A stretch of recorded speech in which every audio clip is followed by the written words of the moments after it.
Assalamualaikum Dr. Budi. Waalaikumsalam warahmatullahi wabarakatuh. Baik, sekarang sesinya Dr. Budi, Dok. Silakan, Dok, untuk materinya. Waktunya 20 menit, Dok. Terima kasih.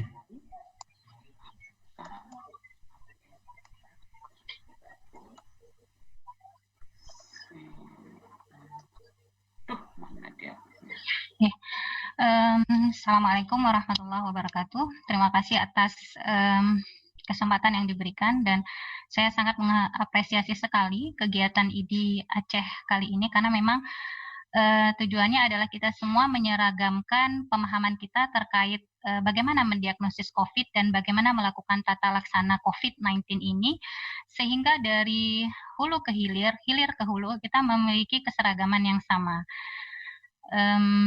Sebagai pendahuluan, usia lanjut adalah kelompok mereka yang rentan sekali terjadi komplikasi pneumonia, di mana mereka adalah orang-orang yang memiliki underlying disease yang varian, kemudian imunitas yang sangat jelek, gampang karena mereka sulit dan jarang sekali melakukan mobilisasi, sehingga mereka gampang sekali terkena penyakit tertentu, ya, sulit batuk karena memang kemampuan mukus ciliary clearance-nya sudah menurun, sehingga mereka gampang adalah kelompok-kelompok yang gampang sekali terkena pneumonia berat.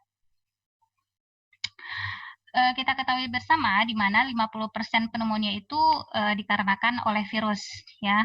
Umumnya pneumonia virus ini lebih ringan sebenarnya daripada bakterial pneumonia.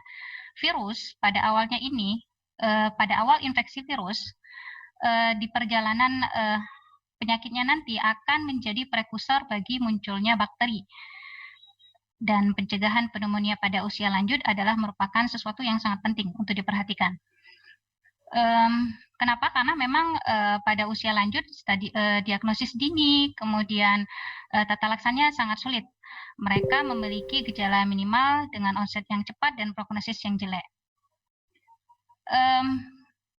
Pada pneumonia COVID-19, ya, viral load dengan viral load yang rendah, RT-PCR-nya itu bisa negatif palsu, sehingga kita bisa menemukan gambaran deteksi lain melalui CT scan.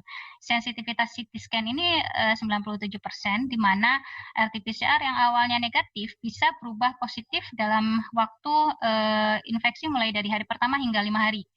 Ya, CT scan ini menurut Perhimpunan Dokter Paru Indonesia merupakan penting untuk dilakukan sebagai diagnosis dini dan tata laksana pneumonia pada pasien yang bergejala ketika muncul gejala di atas 3 hari. Pada 2 hari pertama biasanya CT scan-nya menunjukkan normal. Ini adalah deteksi melalui simptom apa sih yang paling sering akan kita temukan pada pasien-pasien COVID-19. Berdasarkan banyak referensi, maka simptom yang paling dominan adalah demam. Jadi pegangan kita adalah 90% simptom daripada COVID-19 ini adalah demam. Kemudian diikuti dengan illness like influenza, ya, seperti flu, ini 50 hingga 82%. Yang paling kecil itu nyeri tenggorokan, yaitu sekitar 10%. Kemudian juga didapatkan kelelahan, ini sekitar 40%. Akan tetapi tidak adanya demam, ya, tidak mengeklusi infeksi COVID-19 ini. Yang kita jadikan patokan utama simptom adalah demam. Tapi kalau dia tidak memiliki demam, tidak mengeklusi adanya COVID-19, karena COVID-19 ini memiliki phase thousand, jadi banyak sekali simptom-simptom yang muncul dan beraneka rupa. Tapi berdasarkan banyak referensi, simptom yang paling dominan muncul adalah demam. Ya.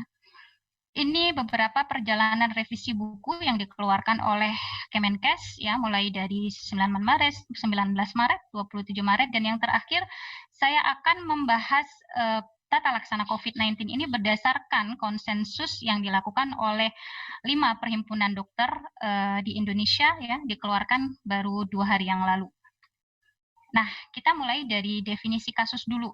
Bukan, kategori kasus COVID-19, di mana orang tanpa gejala yang kita tandai itu adalah dia memang tidak memiliki gejala apapun, ya, dia tidak punya riwayat demam, dia tidak mempunyai riwayat influenza like illness seperti batuk, pilek, tenggorokan, ya, dia juga tidak mempunyai ISPA berat, ya. Akan tetapi yang positifnya itu di sini, dia punya kontak, riwayat kontak dengan kasus confirm COVID-19 sebelum muncul gejala.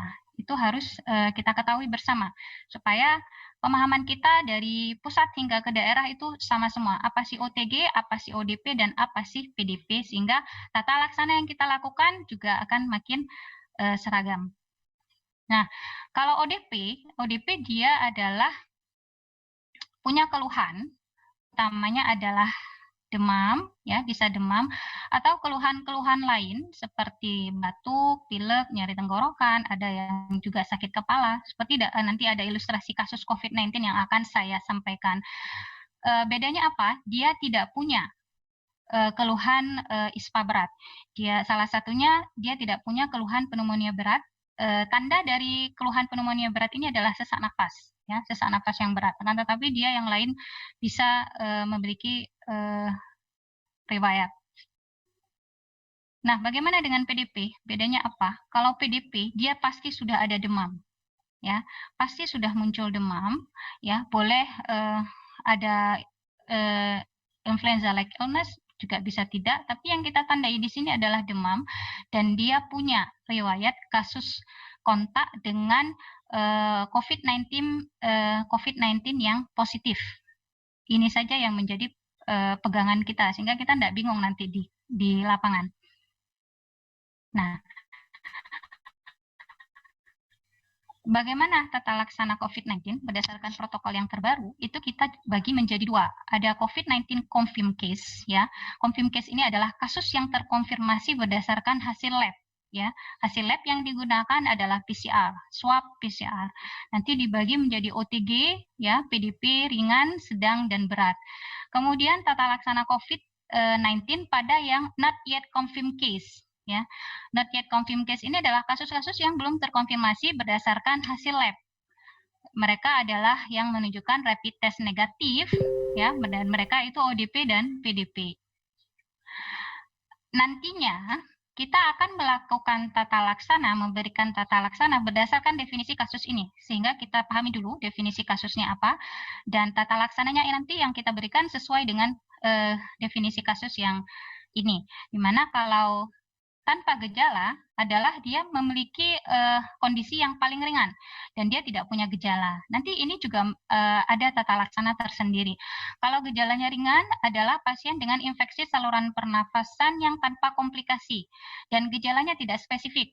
Bisa demam, lemah, batuk, anoreksia, nyeri otot, sakit kepala, diare, ya, kongesti hidung, ya. Kemudian pasien-pasien usia tua dengan imunokompromis menunjukkan gejala yang sangat tidak khas. Atau kasus pada gejala sedang, pasien dengan pneumonia tapi tidak ada tanda pneumonia berat. Tanda pneumonia berat ini adalah respirasi rate-nya di atas 24, ya, di atas 30. Itu tanda-tanda dari pneumonia berat. Jadi kalau pasien kita dapatkan dengan respiratory rate-nya sekitar 23, 24, 25, 27, di bawah 30, maka ini dimasukkan ke dalam definisi gejala sedang. Dan gejala berat adalah mereka yang dengan gejala demam, ya, seperti yang tadi disebutkan. Kemudian pasien dalam pengawasan infeksi saluran pernafasan, ya, pneumonia ditambah dengan satu dari frekuensi pernafasannya meningkat di atas 30, ada distres nafas, ya, saturasi oksigennya di bawah 93. Dan dikatakan kritis kalau pasiennya dengan gagal nafas, ya, ARDS, shock septic, dan multiple organ failure. Nah, tata laksana COVID-19 yang pada kasus yang terkonfirmasi. Kalau dia gejalanya ringan atau OTG, maka seperti yang sudah dipaparkan oleh beberapa pakar sebelumnya, tetap lakukan isolasi dan pemantauan, isolasi selama 14 hari, dipantau oleh petugas FKTP. Kemudian pasien di rumah juga harus mengukur suhunya 2 kali. Ya, pakai masker kalau keluar rumah, cuci tangan, melakukan perilaku hidup bersih dan sehat, physical distancing, ya. Usahakan berjemur, ya, minimal sekitar 10 hingga 15 menit setiap harinya. etika batuk diterapkan ya, pakaian kalau ada yang kotor dimasukin ke dalam kantong plastik, kemudian dipisah dari pakaian yang dengan keluarga lainnya dan dicuci secara terpisah. Berikan vitamin C selama 14 hari. Ini tujuannya adalah untuk meningkatkan daya tahan tubuh pasien supaya tidak ada perburukan ke depannya. Vitamin C yang dianjurkan adalah non-acidic ya, 500 mg boleh diberikan 3 kali sehari, boleh diberikan 2 kali sehari ya. Kemudian tablet isap vitamin C 500 mg diberikan selama 1 bulan. Ini untuk menjaga daya tahan tubuh supaya tidak terjadi perburukan. Multivitamin yang mengandung vitamin C. Kemudian dianjurkan multivitamin yang mengandung vitamin C, B, E, dan terutama zinc. Nah, ini berdasarkan konsensus para ahli klinik gizi klinik bagaimana anjuran vitamin yang diberikan pada pasien COVID-19. Saya lebih dominan pada vitamin C, di mana kalau vitamin C itu maksimal dosisnya adalah 1 gram per hari, ya. Jadi boleh diberikan 2 kali 500 mg, ya. Atau pada kasus-kasus kondisi berat ini diberikan secara intravena. Kemudian tata laksana pada PDP gejala ringan tetap self-isolation dan dipantau oleh para petugas kesehatan. Dan untuk farmakologi diberikan vitamin C dengan pilihan sama dengan yang tadi, vitamin C non-acidic 500 mg per oral, ya, tablet isap, ya. Kemudian, nah, bisa ditambahkan kloroquine fosfat 500 mg per 12 jam 2 kali 1 selama 5 hari, atau hidroksikloroquine ya 400 mg per 24 jam diberikan secara oral untuk 5 hari. Azitromisin dan levofloxacin ini diberikan bukan sebagai antibiotik, tapi adalah tujuannya untuk antiinflamasi. Dan ini hanya referred saja, kalau pilihan saja ya, tidak dianjurkan untuk dikonsumsi rutin. Kemudian berikan pengobatan simptomatis ya, paracetamol. Kalau memang diperlukan boleh diberikan antivirus oseltamivir 75 mg 2 kali 1 atau favipiravir Avigan 600 mg per 12 jam per oral. Oseltamivir ini dan hidrokloroquine ini tersedia saat ini di Zainal Abidin. Tata laksana pada mereka yang PDP gejala sedang, ya, ini harus dirawat di ruang perawatan COVID-19 atau rumah sakit darurat COVID-19 selama 14 hari. Ya, non farmakologinya diberikan istirahat total, ya, evaluasi cairan, saturasi, ya, pemeriksaan lab secara lengkap. Vitamin C tetap diberikan dengan dosis yang lebih besar, ya, diberikan secara intravena. Kemudian kloroquine juga diberikan dengan dosis yang sama. Azitromisin mulai diberikan pada PDP gejala sedang karena ditakutkan seperti yang saya sebutkan di awal, virus itu menjadi prekursor dari pneumonia bakterial. Boleh berikan obat batuk N-acetylcysteine, ya. Nah, kalau tidak ada, boleh pakai antitusif lainnya seperti difenhidramin dan sebaiknya tidak menggunakan kodein. Kalau Perhimpunan Dokter Paru Indonesia menganjurkan tidak menggunakan kodein karena kodein ini sifatnya sangat antitusif. Dia menekan batuk sehingga sekret akan berkumpul di dalam paru dan menambah severity dari sesak nafas pasien COVID-19. Berikan pengobatan simptomatis, kalau panas silakan berikan paracetamol, kemudian harus diberikan antivirus, ya, oseltamivir 2 kali 1, favipiravir Avigan, ya, ini sudah kalau pada yang gejala sedang diberikan dengan intravena, loading dose 1600 mg 2 kali sehari, kemudian dilanjutkan dengan 2 kali 600 mg sampai hari kelima. Pada PDP berat, ya, harus dirawat di ruang isolasi COVID-19 atau rumah sakit rujukan. Dirawat secara cohorting. Cohorting ini artinya dirawat harus terpisah. Tidak boleh satu kamar itu banyak pasien COVID-19-nya. Kemudian non-farmakologi seperti yang sudah dipaparkan sebelumnya dan ditambah evaluasi hemostasis, ya, D-dimer dan LDH. Ini kita jaga-jaga supaya tidak terjadi sepsis shock dan ARDS. Evaluasi foto serial dan monitoring vital sign itu harus dilakukan. patokan kita pada yang COVID-19 yang berat itu adalah terjadi penurunan limfopenia yang progresif dan CRP-nya bisa meningkat di atas 35. Pada beberapa referensi dikatakan seperti itu. Kemudian keseimbangan asam basanya menjadi asidasis laktat, ya, monitor keadaan kritis, kemudian diberikan pemberian oksigen. Nantinya ini pemberian oksigen akan dikupas tuntas oleh Dr. Mujahidin, spesialis anestesi. Nah, obat apa yang diberikan? Sama, kloroquin fosfat atau hidroksikloroquin, azitromisin atau levofloxacin tetap diberikan, kemudian harus dikerjakan kultur darah karena kita ingin melihat apakah ada infeksi bakterial sebagai penyakit sekundernya. Oseltamivir dan Avigan diberikan. Kemudian vitamin C mulai diberikan sama dengan seperti yang gejala sedang dan ditambahkan vitamin B 1 ampul per 24 jam intravena. Kemudian ditambahkan juga steroid 100 mg. Ini dosis rendah ya per 24 jam secara intravena pada 3 hari pertama. Dan identifikasi apakah ada underlying disease lainnya sehingga akan memperberat COVID-19 derajat berat ini. Apa yang harus dihati-hatikan? Precautionnya adalah berikan vitamin C dosis tinggi yang tersedia di rumah sakit itu. Boleh apa saja, intinya boleh vitamin C. Kalau tidak ada oseltamivir dan tidak ada Avigan, maka pilihan yang diberikan adalah lopinavir dan ritonavir selama 10 hari, atau remdesivir 200 mg IV dilanjutkan dengan 100 mg IV, ya, semua diberikan drip 3 jam. Sampai saat ini oseltamivir adalah yang terbaik untuk terapi antivirus karena resistensinya terhadap golongan virus itu masih sangat kecil dibandingkan dengan lopinavir, ritonavir, dan remdesivir. Avigan ini tidak boleh diberikan pada wanita hamil, ya, atau yang mau merencanakan kehamilan. Hati-hati pemberian azitromisin dan kloroquin fosfat karena dapat menyebabkan QT interval yang memanjang, nanti bisa terjadi aritmia dan kelainan jantung, sehingga harus dilakukan evaluasi EKG serial. Untuk gejala ringan bila terdapat komorbid, terutama yang terkait dengan jantung, ini wajib dirawat. Ini konsensusnya, kalau gejala ringan ada kelainan jantung, maka pasien sebaiknya dirawat. Nah, kortikosteroid ini sebenarnya tidak rutin diberikan pada pneumonia viral atau ARDS karena dianggap tidak ada manfaat dan kemungkinan bahaya yang muncul. Ini berdasarkan pada penyakit pandemi SARS tahun 2003 hingga 2002 hingga 2003. Pada penyakit-penyakit influenza, steroid ini malah bisa memunculkan risiko kematian dan bisa muncul infeksi sekunder dengan lebih cepat daripada yang tanpa kortikosteroid.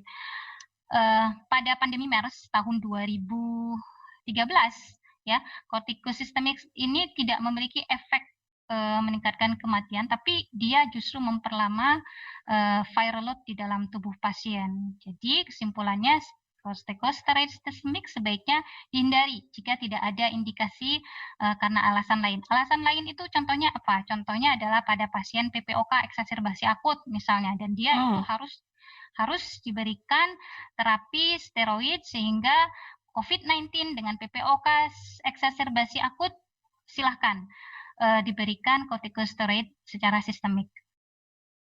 Nah, tata laksana untuk yang COVID-19 yang belum terkonfirmasi klinis, ya, belum terkonfirmasi berdasarkan hasil lab, ini dilakukan adalah pada pasien dengan hasil rapid test serologi negatif, yaitu mereka yang ODP, ya, ODP kemudian dilakukan rapid test serologi negatif, hasilnya negatif, atau PDP, kemudian dilakukan rapid test serologi hasilnya negatif sambil menunggu hasil PCR yang lama, ya, kita boleh memberikan terapi. Dan mereka ini dibagi lagi dalam tanpa gejala, gejala ringan, gejala sedang, dan gejala berat yang dianggap sebagai pneumonia COVID-19. Nah, tetap ya pada yang gejala ringan atau tanpa gejala sama, self isolation sampai 14 hari, physical distancing sama seperti yang saya sampaikan di sebelumnya, minum vitamin C atau imunostimulan lainnya, dan hubungi pasien kalau ada perburukan dari gejala, ya. Kalau yang gejala ringan, boleh berikan vitamin C 3 kali 1 tablet serta obat-obat simptomatis seperti paracetamol ya, N-asetilsistein atau antitusif ya. Boleh berikan azitromisin 500 mg 1 kali 1 selama 3 hari ya, tidak boleh lebih untuk mencegah resistensi. Kalau tidak boleh pakai levofloxacin. Dosisnya harus ini 750 mg, tidak boleh 500 mg. Kenapa? Karena dengan dosis segini 750 mg ini akan memberikan efek terapeutik di mana dengan dosis sedemikian levofloxacin akan mampu melakukan penetrasi secara maksimal pada jaringan parenkim paru dan harus diberikan dalam waktu 5 hari. Tidak boleh lebih karena akan menciptakan resistensi antibiotik. Boleh berikan pengobatan simptomatik seperti paracetamol. Nah, untuk mereka yang belum terkonfirmasi secara lab ya dan kemudian mengalami gejala berat hingga sedang, ini sudah saya paparkan kapan dia berat, kapan dia sedang, maka dia harus dirawat di rumah sakit atau rumah sakit rujukan COVID-19. Kemudian wajib melakukan pemeriksaan PCR ya, PCR-nya, swab nasofaringnya tetap dijalankan, dan kita sebagai klinisi juga memikirkan kemungkinan diagnosis lain, tidak semata-mata ya semua yang sakit COVID-19 tidak, tapi kita tetap mempersiapkan diagnosis bandingnya ini apa ya, difikirkan tetap juga. Kemudian anjurkan istirahat total ya, terapi cairan, kontrol elektrolit dan oksigenasi karena mencegah terjadinya perburukan pada sistem pernafasan, pemantauan laboratorium terutama darah perifer lengkap, boleh melakukan pemeriksaan CRP, boleh melakukan evaluasi limfopenia, limfosit ya, karena itu merupakan indikator laboratorium yang khusus pada pasien-pasien COVID-19. Dan jangan lupa lakukan pemeriksaan fototoraks serial karena hanya ini yang kita punya. Kalau di kota-kota maju ya seperti di Jakarta, di Surabaya, mereka langsung melakukan CT scan torak ya.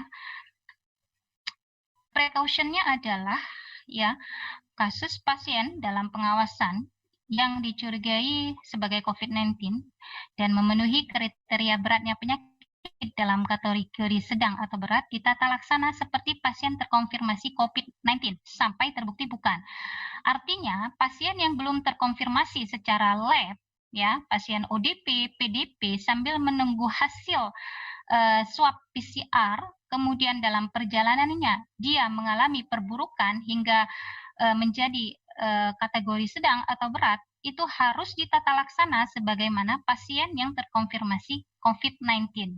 Ya, ini yang berdasarkan konsensus yang terbaru sampai dia terbukti bukan, baru dia boleh dikeluarkan dari kategori ini. Saya akan menyampaikan satu ilustrasi pasien COVID-19 dan ini adalah teman saya sendiri ya. Dan ini atas persetujuannya beliau supaya kasus beliau menjadi pelajaran bagi kita semua, di mana beliau berusia 40 tahun ya, seorang dokter jantung dan sudah menikah. Awal mulanya dia pada tanggal 4 April datang ke rumah sakit dengan keluhan yang sakit kepala yang sangat-sangat dirasakan sudah sejak sepekan terakhir ya, sudah sejak 1 minggu yang lalu dia tahan-tahan dan pada tanggal 4 April dia merasa itu tidak dapat ditahan, akhirnya dia ke rumah sakit. Keluhannya ini ditambahi dengan keringat dingin, mual dan ada muntah sesekali. Dan juga di sini yang perlu kita menjadikan penanda bagi kita adalah dia juga mengeluh adanya meriang, ya, meriang dan badan terasa sakit semua. Kemudian dia tidak bisa mencium bau apapun sampai bau pup dari anaknya sendiri dia tidak bisa mencium, ya. Jadi kalau cebokin anaknya dia nggak tahu kalau itu memang anaknya sedang betul-betul berak atau bukan. Saking begitunya terjadi nasal congestion pada dirinya. Kemudian dia tidak bisa merasakan makanan ini lezat atau tidak lezat. Tapi yang menjadi pelajaran bagi kita adalah meriang. Ya, meriang adalah salah satu sign simptom 99% yang akan ditemukan pada seluruh pasien COVID-19. Kemudian setelah ditelusuri, dia baru tahu pada tanggal 7 April ternyata ada seniornya dokter jantung juga yang bekerja bersama-sama dengan dia adalah pasien COVID positif dan dirawat di rumah sakit COVID-19. Lantas pada tanggal 4 April kita melihat perjalanan hasil laboratoriumnya, di mana pada tanggal 4 April secara keseluruhan normally ya, cukup baik ya, hanya tidak ada yang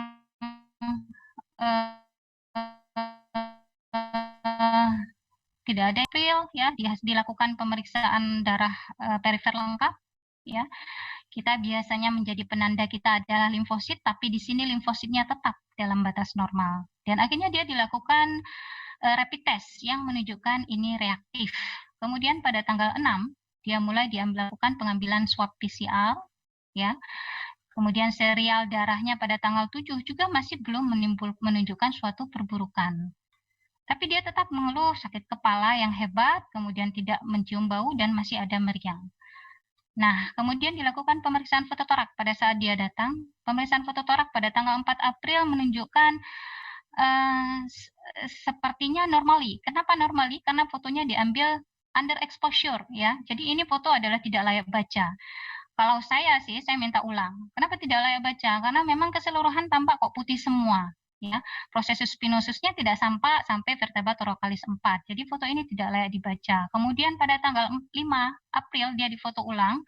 Dan di sini mulai ditemukan adanya GGO atau konsolidasi bilateral. Kita bisa lihat di sini ya, di lower lobe atau parakardial kanan dan kiri. Ini kursor saya tunjukin. Ini sudah mulai ada infiltrat bilateral ya. Kalau sudah muncul infiltrat bilateral, artinya ini khas terjadi pada viral pneumonia ya. Jangan curiga lagi bakterial pneumonia, karena bakterial pneumonia pasti konsolidasinya itu satu lobus. Tapi kalau sudah dua yang terkena dan bakterial pneumonia biasanya itu satu lobus atau satu paru unilateral. Tapi kalau sudah bilateral dan dengan masa pandemi yang seperti ini, langsung kita sergap tanggap bahwasanya ini adalah viral pneumonia kecurigaan COVID-19. Nah, ini adalah hasil CT scan torak pasiennya, ya. Ini ditemukan di perifer, di basal ya, sudah mulai ada green ground glass opacity ya di basal sini, ya, dengan hasil CT scan menunjukkan infiltrate ground glass yang masih mungkin viral pneumonia. Nah, dia baru dapat hasil swab tenggorok. Ya, PCR-nya itu tanggal 15 April. Padahal dia melakukan pemeriksaan tanggal 5 April, 10 hari kemudian baru ditunjukkan kalau hasil swabnya adalah positif.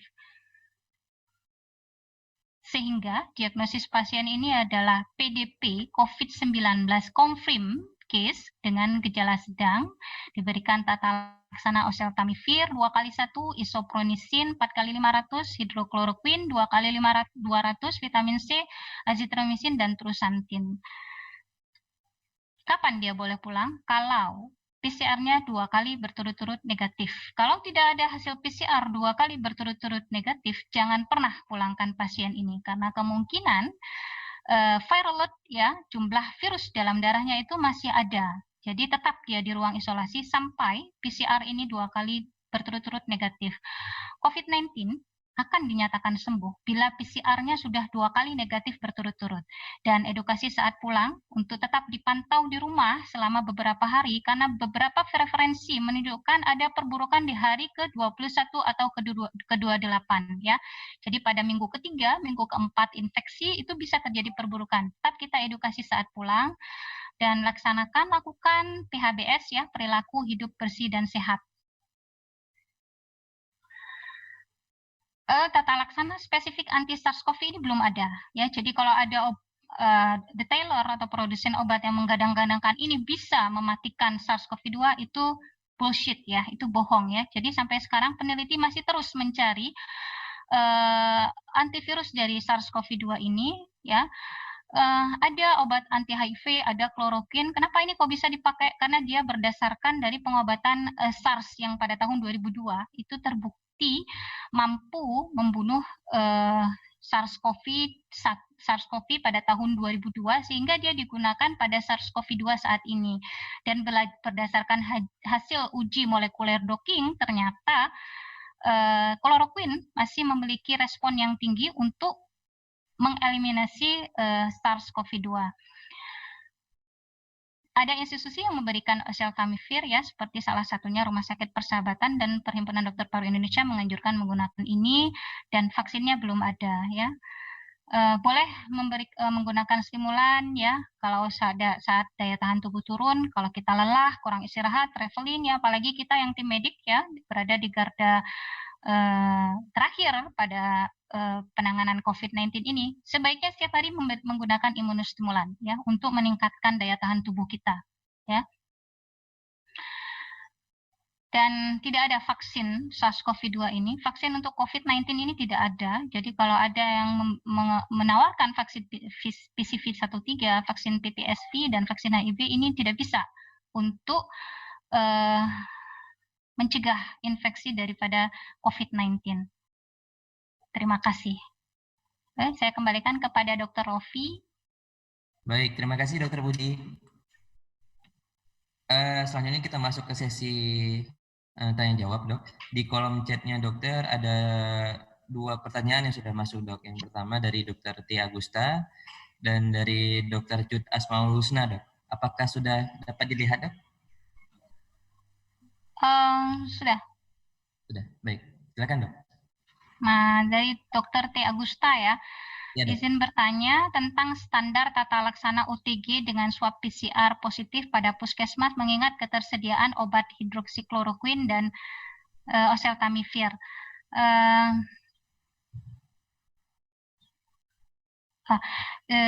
Nantinya kita akan bagaimana tata laksana pengambilan swab PCR untuk pasien-pasien OTG ya.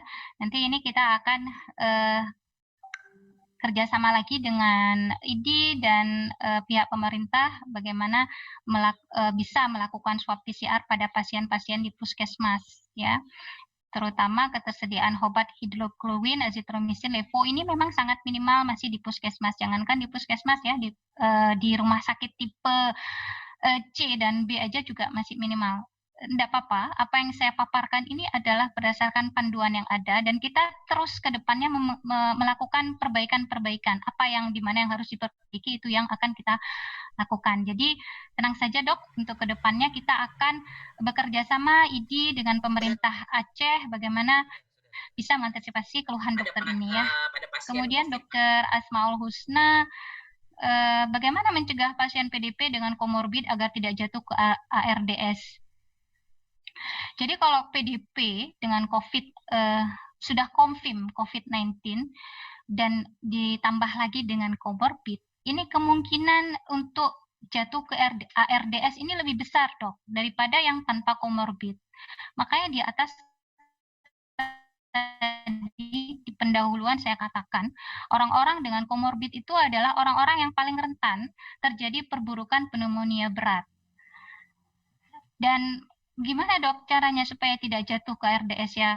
Tetap kita sebagai klinisi memberikan tata laksana yang sudah dianjurkan tadi. Kemudian salah satunya bisa kuncinya adalah ARDS ini akan memberat bila ada prekursornya bacterial infection. Jadi berikan antibiotik bakteri seperti broad spectrum yang luas untuk mencegah jatuhnya ke ARDS. Dan lagi kita harus evaluasi Dok. Nanti mungkin akan disampaikan oleh dokter spesialis anestesi, evaluasi apa saja yang kita lakukan sehingga tidak ada terjadi perburukan dari ARDS. Kapan dia bisa jatuh ke ARDS adalah karena ketika kemampuan oksigenasi pasien sudah mulai menurun. Jadi kita cepat tanggap di situ, memotong kompas supaya tidak jatuh ke ARDS. Tapi memang kalau pasien PDP dengan komorbid ini kemungkinan terjadinya ARDS itu lebih besar ya Dok, tanpa komorbid. Kemudian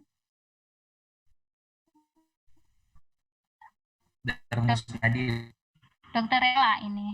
Assalamualaikum Rak Serial. Per berapa hari baiknya Dok dilakukan foto ulangan? Terima kasih. Kalau dari ilustrasi kasus yang saya sampaikan tadi ya, pasien saya yang dokter jantung, dia tanggal 4 di foto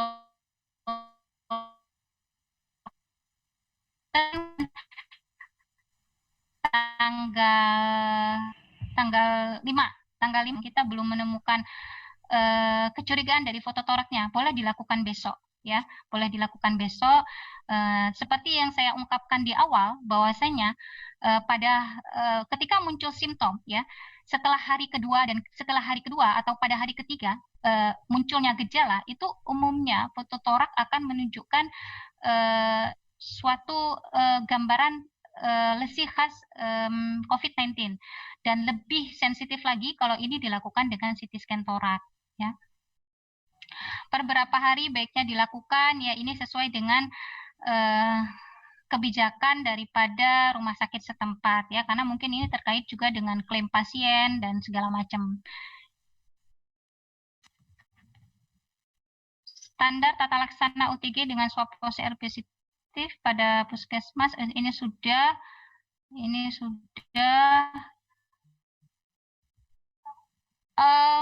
pada case 1 dari Dokter Nila Saragi, pada case 1 meriang dengan temperatur berapa?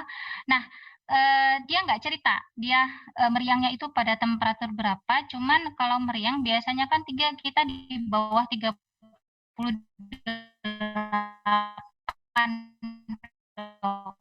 biasanya itu dikatakan meriang. Ya, pasti pasien ngakunya saya udah panas, ya. Biasanya seperti itu. Dari Dokter Musnadi, pasien boleh pulang bila 2 kali PCR negatif. Jarak antara PCR 1 dan 2 berapa lama? Pada hari ke-14, Dok, dilakukan PCR pertama. Kemudian pada itu kan dikirim, ya, Dok. Kemudian pada besok harinya dilakukan PCR lagi.